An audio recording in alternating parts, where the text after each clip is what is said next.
श्री स्वामी समर्थ. स्वागत आहे तुमचं माझ्या यूट्यूब चॅनलमध्ये. आजचा दिवस तुम्हाला खूप छान सुख समाधानाचा आणि आनंदाचा जाऊ दे ही स्वामींच्या चरणी प्रार्थना करते आणि आज या नवीन व्हिडिओला सुरुवात करते.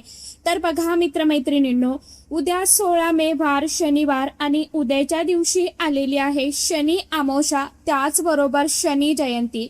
आणि हा शनी जयंती आणि अमावस्येचा दिवस अतिशय अत्यंत खूप खास आणि तितकाच महत्वाचा, त्याचबरोबर प्रभावशाली असतो. या दिवशी आपण जर आपल्या घरामध्ये काही सेवा उपाय केले तर ते खूप म्हणजे खूप प्रभावशाली ठरत असतात आणि आपण या दिवशी केलेल्या सेवेचं शीघ्र फळ जे आहे तर ते नक्कीच आपल्याला प्राप्त होत असतं. म्हणूनच आपल्याला उद्याच्या दिवशी पिंपळ वृक्षाला एक वस्तू जी आहे तर ती अर्पण करायची आहे. कारण की बघा, धार्मिक मान्यतेनुसार अमावस्येच्या दिवशी बघायला गेलं तर आपले पूर्वज जे आहेत तर ते मृत्यू लोकातून पृथ्वी तलावरती येत असतात. त्यामुळे या दिवशी पितरांसाठी तर्पण, पिंडदान आणि श्राद्ध इत्यादी केले जाते. त्यामुळे पितृदोष हा नाहीसा होऊन पितरांचा अखंड कृपा आशीर्वाद हा आपल्याला मिळत असतो. आता या अमावस्येच्या दिवशी आपल्याला काही उपाय देखील करायचे आहे. कारण की बघा, भरपूर वेळा आपण आपल्या जीवनामध्ये अनेक अडचणी, अडथळे यांना सामोरं जात असतो आणि काही वेळा आपण खूप प्रयत्न करतो किंवा ते संपायचं नाव घेत नाही. आता जीवन म्हटल्यानंतर जीवनामध्ये संकट तर येणारच ना. आता संकट येणारच नाही असं तर होणार नाही, परंतु आपण या सेवेने आणि छोट्या मोठ्या उपायाने त्या संकटाचा वेग मात्र जो आहे ना तर तो नक्कीच मात्र कमी करू शकतो. त्याचबरोबर आपण जी काही जीवनामध्ये कष्ट, मेहनत घेत असतो, परंतु त्या कष्टाचं, मेहनतीचं पाहिजे तसं आपल्याला फळ मिळत नाही. मग आपल्या कष्टाला नशिबाची साथ मिळण्यासाठी, आपल्या आयुष्यामध्ये, जीवनामध्ये सुख, शांती, समृद्धी, वैभव येण्यासाठी, त्याचबरोबर घरातील सर्व दुःख, दारिद्र्य, गरिबी दूर होण्यासाठी या दिवशी आपल्याला खास करून पिंपळ वृक्षाला वस्तू जी आहे तर ती अर्पण करायची आहे. त्याचबरोबर पिंपळ वृक्षाची पूजा करणं या दिवशी अतिशय अत्यंत फलदायी मानलं जातं. म्हणूनच आपल्याला कोणती वस्तू पिंपळ वृक्षाला अर्पण करायची आहे, नेमकी कोणत्या वेळेमध्ये अर्पण करायची आहे, हा उपाय कशा पद्धतीने करायचा आहे, याविषयीची संपूर्ण माहिती आजच्या या नवीन व्हिडिओमध्ये मी तुमच्या बरोबर शेअर करणार आहे. त्यामुळे तुम्ही हा व्हिडिओ स्किप न करता शेवटपर्यंत नक्की बघा.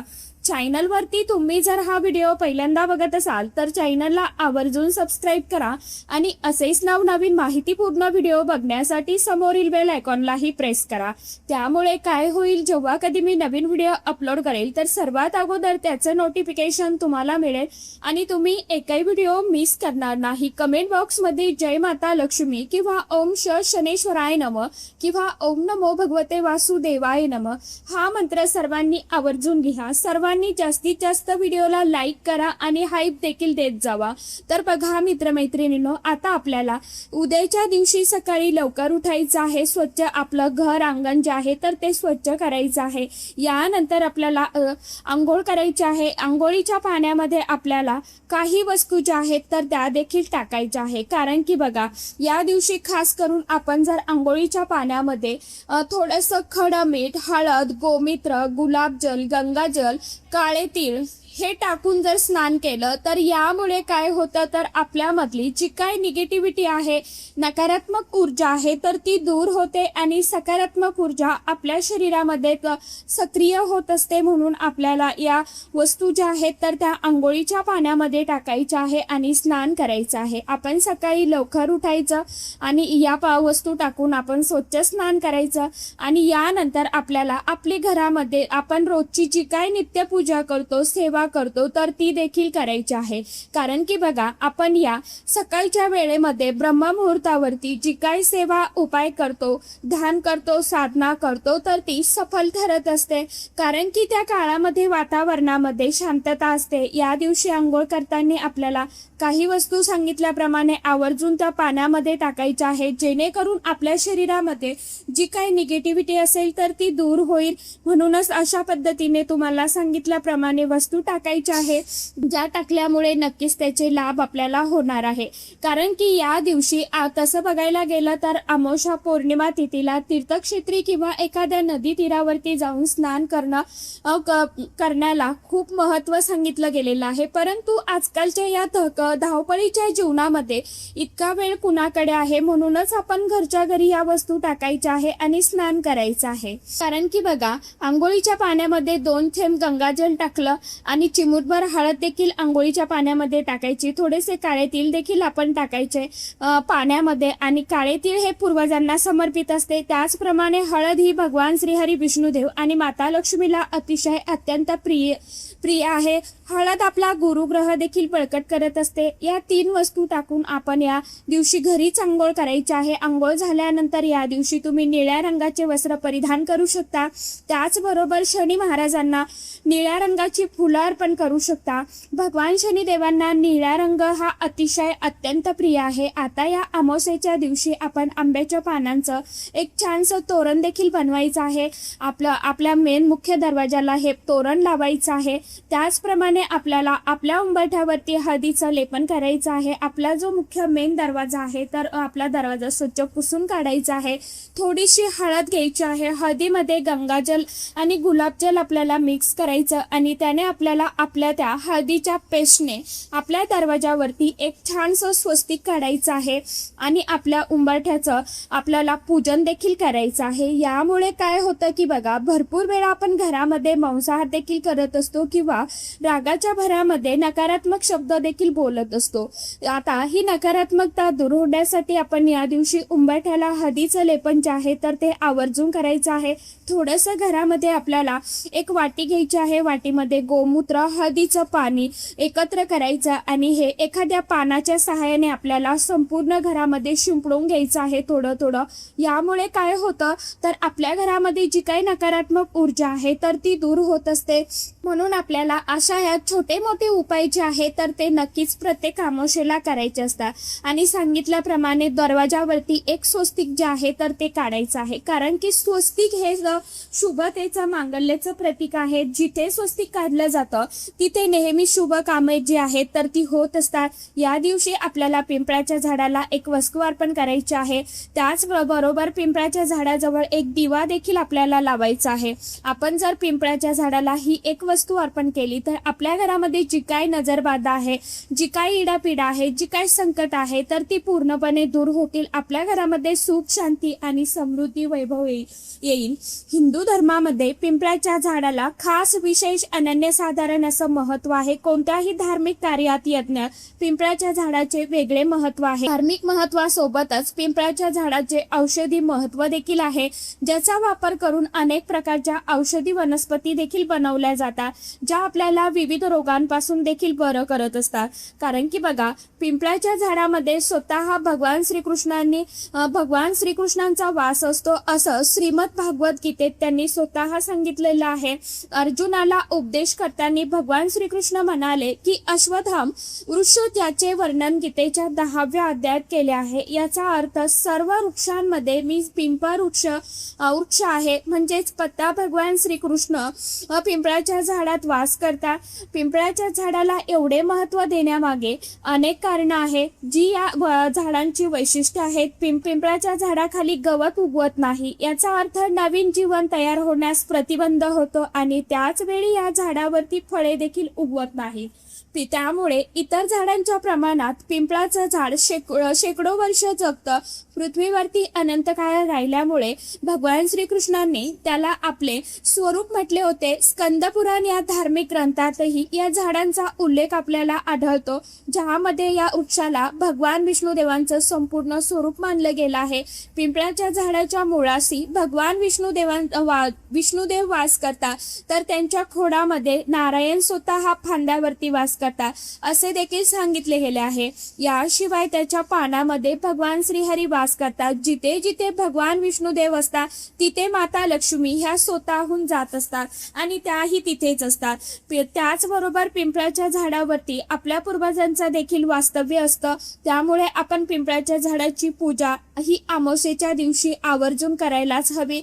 आता या उपाय सेवा ही आपण कधी करायची आहे तर बघा, आपल्याला प्रदोष काळामध्ये ही सेवा जी आहे ना तर ती करायची आहे। प्रदोष काळ कधी सुरू होतो तर 5:30च्या नंतर प्रदोष काळ सुरू होतो। 5:30 वाजल्यापासून रात्री 7:30 वाजेपर्यंत तुम्ही हा उपाय करायचा आहे। जवळपास कुठे तुम्हाला जर पिंपळाचं झाड असेल तर तिथे जाऊन तुम्ही हा उपाय करू शकता, किंवा मग तुम्ही अगदी 4 वाजेपासून पुढे केला तरी देखील चालणार आहे। फक्त सकाळी आपल्याला हा उपाय करायचा नाही, पिंपळ वृक्षाच्या खाली जायचं नाहीये। तर अशा पद्धतीने तुम्हाला आता सांगते उपाय कशा पद्धतीने करायचा आहे। तर आपल्याला पिंपळाच्या झाडाची पूजा करायची। पिंपळाच्या झाडाजवळ गेल्यावर एक दिवा प्रज्वलित करायचा। प्रथम आपल्याला 1 लोटा पिण्याचं पाणी भरून भरून घ्यायचं आहे। आता या पाण्यामध्ये आपल्याला थोडीशी खडी साखर टाकायची आहे, थोडंसं गंगाजल टाकायचं आहे त्या पाण्यामध्ये 2 थेंब, आणि पाणी घ्यायचं, भरून घ्यायचा, एक दिवा घ्यायचा। त्याचबरोबर तुमच्याकडे जर कच्चं गाईचं दूध असेल तर ते देखील तुम्ही त्यामध्ये घालू शकता। आता एक दिवा तुम्हाला तयार करायचा आहे चौमुखी दिवा तुम्हाला बनवणं शक्य नसेल तर मग तुम्ही मातीची पंती घेतली तरी देखील चालणार आहे। चौमुखी दिवा प्रज्वलित केला पंतीचा तरी देखील चालणार आहे। म्हणजे काय, 4 वाती तुम्हाला त्या पंतीमध्ये 4 दिशेला लावायच्या आहे। तर अशा पद्धतीने तुम्ही पंतीचा सुद्धा चौमुखी दिवा तयार करू शकता, किंवा मग तुम्ही जर कणकेचा दिवा बनवणार असाल तर यामध्ये आपल्याला मीठ न घालता ही कणिक मळायची आहे। फक्त कणिक मळत असताना चिमूटभर हळद टाकायची आहे। आता चौमुखी दिवा बनवून घ्यायचा। आता दिवा देखील आपल्याला सोबत घ्यायचा, हळदी कुंकू अष्टगंध सोबत घ्यायचा, पिवळी मिठाई आपल्याला सोबत घ्यायची। आपण हे सर्व पूजेचं साहित्य घेऊन पिंपळाच्या झाडाजवळ जायचं आहे। पिंपळाच्या झाडाजवळ गेल्यावरती आपल्याला सर्वप्रथम दिव्याला खाली अक्षदांचं किंवा फुलांचं आसन द्यायचं आहे। त्यावरती हा दिवा आपण सोबत घेतलेला तो दिवा ठेवायचा। दिव्याला आपल्याला प्रज्वलित करायचं आणि दिव्यामध्ये मोहरीचंच तेल आपल्याला टाकायचं आहे। मोहरीचं तेल नसेलच तर मग तिळाचं टाका, तिळाचंही नसेल तर मग अगदी तुम्ही घरामध्ये जे आहे तेल खाण्यासाठी वापरतात ते टाकलं तरी देखील चालणार आहे। यानंतर दिव्याला प्रज्वलित करून घ्यायचं, हळदी कुंकू अक्षदा फूल अर्पण करायचं, दिव्याला नमस्कार करायचा आणि मोहरीचं तेल काय टाकायचं तर सांगते। शनिदेव हे मोहरीचं तेल टाकल्यामुळे शनी महाराज हे प्रसन्न होतात अशी देखील मान्यता आहे। आता या दिव्यामध्ये आपल्याला चिमूटभर काळे तीळ जे आहे तर ते टाकायचे। काळे तीळ टाकत असताना आपल्याला मनामध्ये किमान 11 वेळा ओम पितृदेवताय नमः हा मंत्र जप करायचा आहे। काळे तीळ टाकायचे। या पंथीखाली आपल्याला किंवा दिव्याखाली सांगितल्याप्रमाणे आसन द्यायचं आहे। सर्वात महत्त्वाची गोष्ट म्हणजे आपल्याला सोबत जाताना आपल्याला सप्तधान्य जे आहे ना तर ते घरामध्ये जे असतं तेच घ्यायचं आहे। आता सप्तधान्य अर्पण करायचं आहे। मग आता हे सप्तधान्य कसं अर्पण करायचं, का अर्पण करायचं, तर आपल्या घरामध्ये जर एखाद्या व्यक्तीला नजरबाधा झालेली असेल किंवा एखादी व्यक्ती असते तिनं कोणतंही काम हाती घेतलं तर तिला यश मिळत नाही किंवा अडचणी येतात, अडथळे येतात, किंवा मग खूप मेहनत घेतल्यानंतर त्या व्यक्तीला कुठेतरी त्या कामामध्ये यशाची प्राप्ती होते। एखाद्या व्यक्तीच्या मागे कायम 7.5 लागलेली असते, एखादी व्यक्ती घरामध्ये असते आजारी असेल, त्या व्यक्तीसाठी देखील तुम्ही हा उपाय करू शकता। तर आपल्याला सप्तधान्य घ्यायचं आहे। सप्तधान्यामध्ये तुम्ही गहू, बाजरी, तांदूळ, मूग असे सप्तधान्य तुम्हाला घ्यायचे आहे। ज्वारी घेऊ शकता।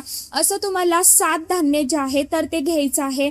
आता हे सप्तधान्य घेतल्यानंतर आपल्या घरामध्ये जी पण व्यक्ती आजारी आहे किंवा मुलांना देखील नजरबाधा झालेली असते बघा, मुलं नीट अभ्यास करत नाहीत, त्यांना पाहिजे तसे परीक्षेमध्ये मार्क्स मिळत नाही, त्यांच्या अभ्यासामध्ये लक्ष लागत नाही, किंवा मग घरामधील एखादी व्यक्तीची पाहिजे तशी प्रगती होत नसेल, आजारी असेल, तर त्या व्यक्तीवरून तुम्हाला हे धान्य जे आहे सप्तधान्य तर ते पिंपळ वृक्षाला आपण पूजा करण्यासाठी जाणार आहोत ना तर त्याच्या अगोदरच तुम्हाला ते ओवाळून घ्यायचं आहे 7 वेळा।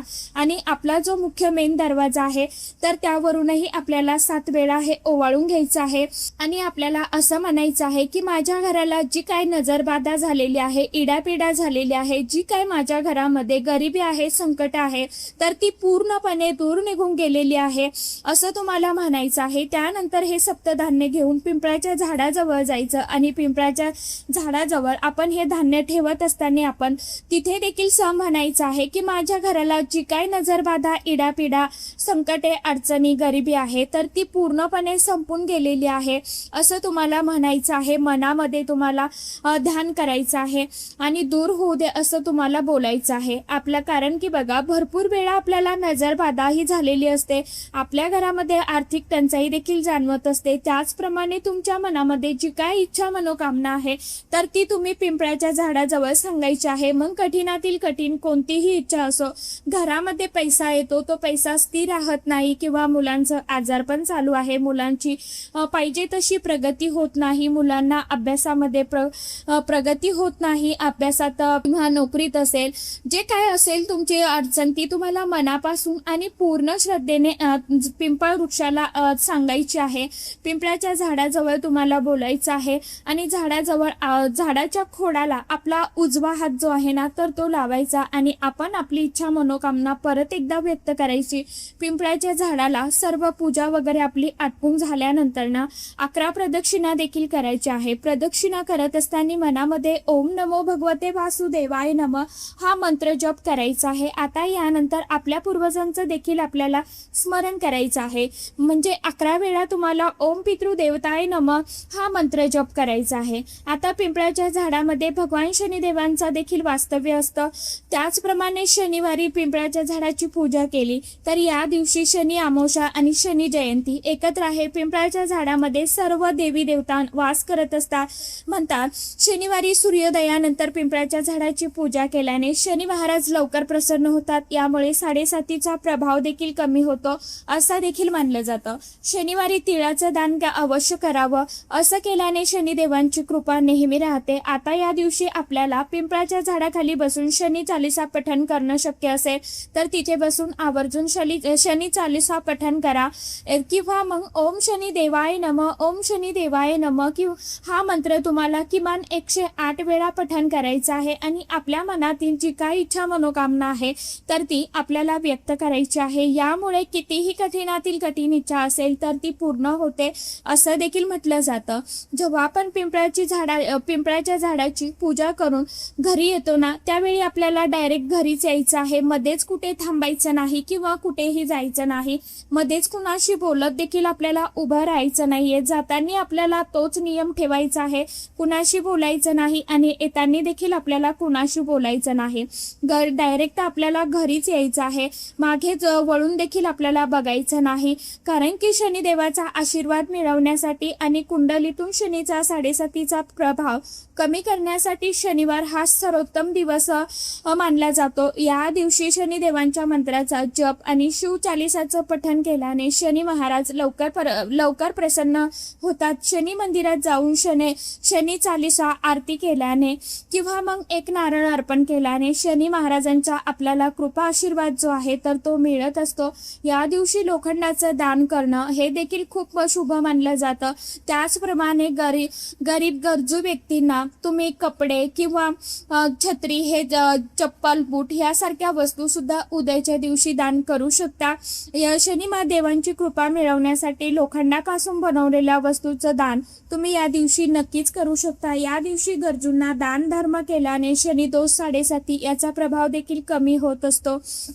म्हणून आपल्याला झेपेल तितकं आणि आपल्याकडनं होईल तेवढी उद्याच्या दिवशी जास्तीत जास्त सेवा करायची आहे, उपाय करायचा आहे. तर आशा करते सांगितल्याप्रमाणे आपल्याला पिंपळ वृक्षाची पूजा जी आहे तर ती करायची आहे आणि सप्तधान्य जे आहे तर ते अर्पण करायचं आहे. तर चला, आजच्या व्हिडिओमध्ये इतकीच माहिती होती. कशी वाटली नक्की सांगा. व्हिडिओ आवडला तर चॅनलला आवर्जून लाईक, शेअर, सबस्क्राईब जरूर करा. परत भेटूया नवीन माहितीसोबत, नवीन व्हिडिओसोबत. तोपर्यंत सर्व माझ्या यूट्यूब परिवाराला श्री स्वामी समर्थ.